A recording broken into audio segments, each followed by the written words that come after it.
घुसपैठी मुक्त भारत संविधान पर आफत। घुसपैठ को लेकर अलग लड़ाई शुरू हो गई है उत्तर प्रदेश बनाम बंगाल की। यह तस्वीर आप देख रहे हैं, योगी ने ऑर्डर दिया घुसपैठियों को बाहर निकालो ढूंढकर।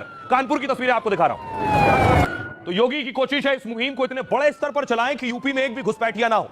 यह उत्तर प्रदेश के हापुड़ की तस्वीरें देख रहे हैं। रोज पुलिस वाले सड़कों पर उतर रहे हैं, चप्पे चप्पे पर छानबीन कर रहे हैं। ये आप देख रहे हैं, लोगों के आधार कार्ड की जांच हो रही है। जो लोग इस तरह से रहते हैं जिन पर पुलिस को शक है, उन जगहों पर पुलिस जाकर चेकिंग कर रही है। यूपी की तस्वीरें हैं और दिन में ही नहीं, पुलिस को यह है कि दिन में लोग काम पर चले जाते हैं, लोग गायब हो जाते हैं, इसलिए को भी दबिश दी जा रही है। अगली तस्वीर में आपको दिखाऊं, ये आप देख रहे हैं मुजफ्फरनगर में यूपी पुलिस रात को दबिश दे रही है, टॉर्च की रोशनी में दबिश दे रही है, टॉर्च जला जलाकर चेकिंग हो रही है। दूसरी तरफ ममता बनर्जी आज इसके विरुद्ध एक रैली कर रही थी। ममता बनर्जी एनआरसी पर भी बोल रही थी, ना एनआरसी होने दूंगी, ना डिटेंशन सेंटर बनने दूंगी।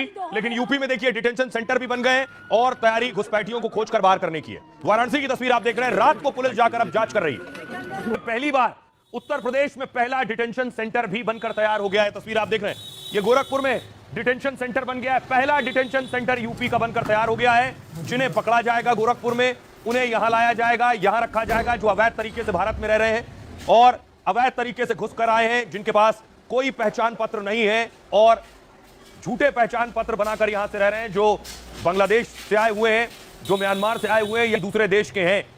उनके लिए अब डिटेंशन सेंटर यूपी में बन गया है। ये यूपी का पहला डिटेंशन सेंटर है। सबसे पहले देखिए, योगी की पुलिस टॉर्च लेकर रात को जा रही है। प्रदेश में रोहिंग्या और घुसपैठिए किसी कीमत पर बर्दाश्त नहीं, योगी कह रहे हैं। योजनाओं से वंचितों को मिलने वाला लाभ बंटने नहीं दिया जा सकता, इसलिए सार्वजनिक संसाधनों पर आ रहे बोझ की सफाई जरूरी है। घुसपैठियों के खिलाफ फुल प्रूफ एक्शन प्लान भी तैयार है। यूपी सरकार देश में पहली बार घुसपैठियों का एक डेटाबेस तैयार कर रही है, यानी उनके बारे में पूरी जानकारी, पकड़े जा रहे घुसपैठियों की डिटेल, बायोमेट्रिक प्रोफाइल बनेगी उनकी। सभी घुसपैठियों का नाम नेगेटिव लिस्ट में दर्ज किया जाएगा और घुसपैठियों की नेगेटिव लिस्ट देश भर में साझा की जाएगी, जिससे पकड़े गए घुसपैठियों की दोबारा एंट्री नामुमकिन हो जाए। योगी का आदेश मिलते ही पुलिस ने ऑपरेशन टॉर्च शुरू कर दिया। 17 से ज्यादा शहरों में एक साथ घुसपैठियों के खिलाफ ऑपरेशन। कोई छिपने की कोशिश करता है, झुग्गी या अंधेरे में बचता है, तो पुलिस टॉर्च लेकर आती है, पहचान पत्र और मोबाइल नंबर मांगती है, फिर पड़ताल करती है ये वो अवैध घुसपैठी और बांग्लादेशी तो नहीं है। दूसरी तरफ ममता बनर्जी कह रही है, चाहे जो कर ले, बंगाल में एनआरसी लागू नहीं होने दूंगी। घुसपैठियों के बहाने ये वोटर लिस्ट से खिलवाड़ कर रहे हैं। रोहिंग्या बंगाल में नहीं बल्कि बीजेपी शासित राज्यों में घुसपैठियों के बहाने बीजेपी अल्पसंख्यकों को भगाना चाहती है। मैं संविधान का पालन और सेक्युलर राजनीति करती हूं। असम एनआरसी के नोटिस बंगाल के लोगों को ना भेजें। आमतौर पर एसआईआर की प्रक्रिया 2 साल में पूरी होती है, लेकिन ममता बनर्जी कह रही फिर सरकार इसे इतनी जल्दबाजी में क्यों करा रही है। उन्होंने सवाल उठाया, सरकार वोटरों का नाम हटाने और डर फैलाने की कोशिश कर रही है। लोगों को बार बार अपनी ही नागरिकता साबित करनी पड़ेगी।